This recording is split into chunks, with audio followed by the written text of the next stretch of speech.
Where did you find this? Was in one of the many multi-cuts that I bought from China. I sure miss these sounds.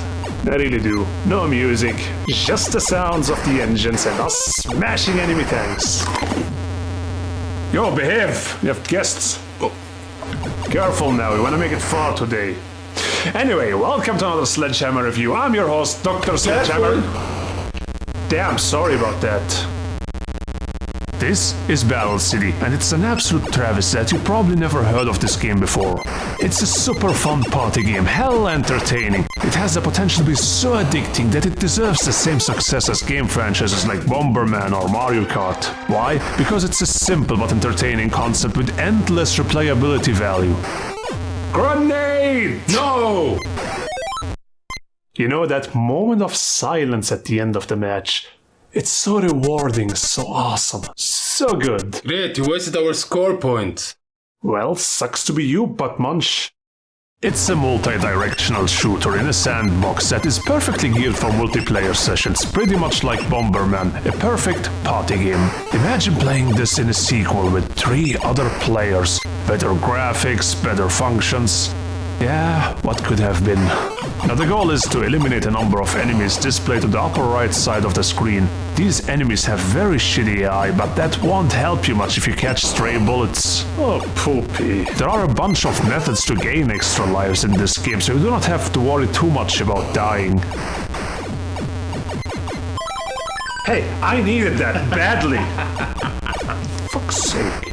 What you do not want is them getting to that eagle down there. Again, the AI sucks. These tanks look like they won't even find their way out of a phone booth, but they'll surprise you. Before you know it, they're there, and then you rue the day you were born. What are you doing? Fuck, I messed up. Shoot it, shoot it! Fuck.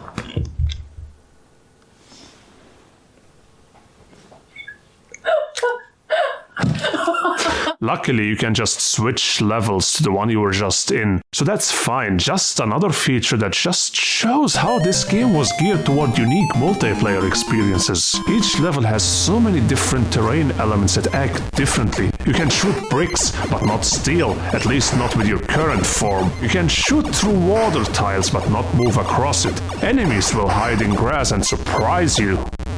I'm out of tanks. There are even ice fields that you can glide along, which is a bit annoying sometimes. So, what happened? Why was this game never published in the West? Because Nintendo is full of assholes. How dare you? Well, it's the truth. I mean, their games are great, but they're kind of assholish policies. You offended God. Bullshit. Nintendo is the most important company in the world. I thought you liked Nestle. Maybe in the food section or something. To clarify, let's travel back to 1983. Video games were advancing rapidly and consumers were buying everything they could get their hands on. Companies became greedy and basically decided they wanted to shit in the customers' faces directly for profit. They pumped out all sorts of crap and consumers didn't want to get shit on again and again and again. People got sick of being served piles of garbage and stopped buying these games, and the industry tanked, leading to the infamous video game crash of 1983.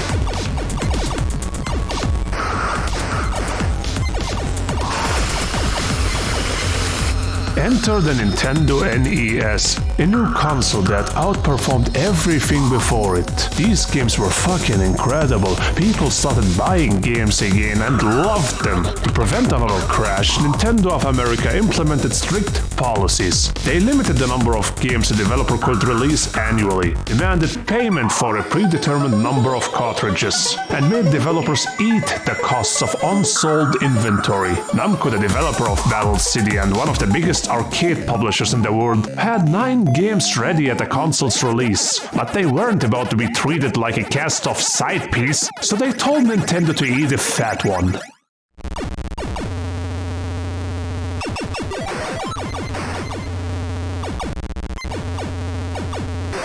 So next to the grenade, the extra life and the star from earlier, the game offers a temporary steel armament for your base, a shield that temporarily protects you from bullets so you can just go and rush these fucks, and a time stopper so you can just go around and shoot fish in a barrel. The most fun upgrades are of course the stars, which upgrade your tanks. You have 3 upgrades in total, each increases your firing rate. The last upgrade can actually shoot steel blocks, which is something you can use strategically. Now we mostly played this game on bootleg cartridges, so I'm not sure if it's the same way here, but when you take enough stars you can even shoot the grass away. Yo, watch! Why do I even hang out with this guy? One last thing, the game also features a level maker that lets you create all sorts of challenges for you and your friends. In today's world, this would be like Mario Maker. Just imagine sharing your custom levels on the Nintendo network for others to play and enjoy. Imagine the possibilities. The game was of course re-released on various different consoles from different areas in an updated version, but it was never really able to catch a foothold anymore. No, that train was gone a long time ago. And I don't have much bad to say about this game, except for the fact that I don't feel like the NES version is so challenging. Mainly because the AI sucks and because you can pretty much start on any level that you wish. Kinda takes the edge away, if you know what I mean. As for scoring, for a game from 1985, it's a really good game. It's almost as good as it's gonna get, which is why the game is gonna get a 9 out of 10 on the Nintendo scale from me. And a full recommendation that you try it out yourself. Maybe we can revive its popularity somehow, but don't get your hopes up. Anyway, I was Dr. Sledgehammer, and I will see you guys on the next Sledgehammer review. Bye. Time to get something to eat now.